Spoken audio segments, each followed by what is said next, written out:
նախկինում մենք 2020 թվականին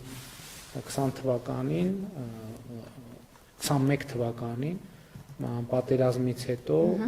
հաշվի առնելով իրադրությունը վերլուծելով զինապահ հիմնադրամի պարտադիր վճարները ավելացրել էինք էականորեն, ինչպես պարզվեց նույնիսկ անգամներով, բայց հիմա տեսնում ենք նաև, որ զինապահ հիմնադրամը բավարար ֆինանսական միջոցներ է կուտակել, որպեսզի այդ միջոցների կառավարման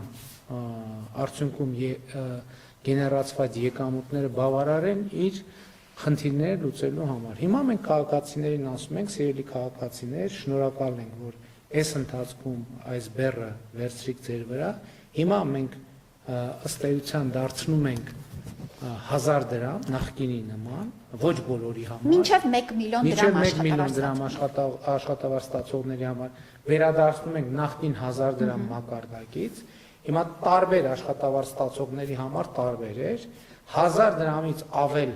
ինչ կա, մենք ուղղում ենք արդեն անձի առողջության համընդհանուր ապահովագրության ֆինանսավորմանը։ Հիմա եթե տարին 129,000-ը ամսական մեր գումարը գալիս է կլոր ասենք 11,000 դրամ։ Այո։ Հիմա եթե եկեք ենթադրենք կան ձեր մոտ թվերը, ասենք սկսենք ամենացածր նիշից 200,000 դրամ ստացողը հիմա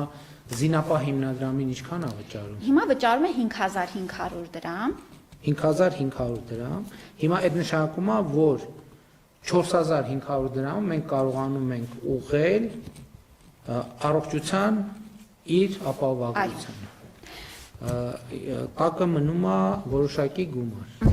6,500։ Հաջորդ ուղղությունը, պարոն վարչապետ, սոցիալական կրեդիտների հնարավորությունն է։ Համընդհանուր հայտարարագրում։ Այո։ Եվ այս մասով էլ 200-ից 500,000 դրամ ստացողների համար, պարոն վարչապետ, ձեր հանձնարարությամբ նաև փոխել ենք սոցիալական կրեդիտների տարեկան չափի հնարավորությունը առողջապահության ուղղությամբ եւ ամսական թույլ ենք տալու 6,000 դրամ հետ ստանալ սոցիալական կրեդիտներից։ Այսինքն այստեղ 4,500 դրամ եւ 6,000 դրամը ըստ էության ծախսը այդ բեռը քաղաքացին չի զգալու։ 500 դրամ է վճարում։ Այո, քաղաքացին 500 դրամ է վճարել։ Ու նաև էս էր պատճառը, որ մենք որոշեցինք այնուամենայնիվ 2026 թվականի համար քաղաքացիներին այլ բանաձև առաջարկել, որովհետև օբյեկտիվ եւ սուբյեկտիվ պատճառներով համընդհանուր հայտարարագրման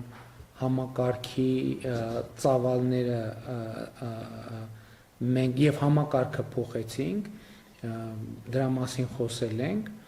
եւ մյուս տարի արդեն այս տարվա հայտարարագիրը ներկայացնելով քաղաքացին հնարավորություն կունենա 6,000 դրամ ամսական սոցկրեդիտը հետ ստանալ եւ կստացվի, որ ամիսը առողջապահության ապահովագրության համար վճարում է 500 դրամ։ Այո, պարոն վարչապետ։ Եվ դրա դիմաց ստանում է 129,000 դրամանոց փաթեթ, որը էս էլ շատ կարևոր է, որի փոխհատուցման չափը 129,000 չէ, այլ կարող է հասնել մի քանի միլիոն դրամի մեկ վիրահատության կամ մեկ միջամտության համար։ Դե իհարկե դա էլ ասեմ, որ Տիկին Ամանեսյան այնուամենայնիվ հույս ունենք եւ մաղթում ենք մեր քաղաքացիներին, որ նրանք առողջապահության ապահովագրության ծառայություններից հնարավորինս քիչ օգտվելու առիթ ունենան, այսինքն առողջ լինեն։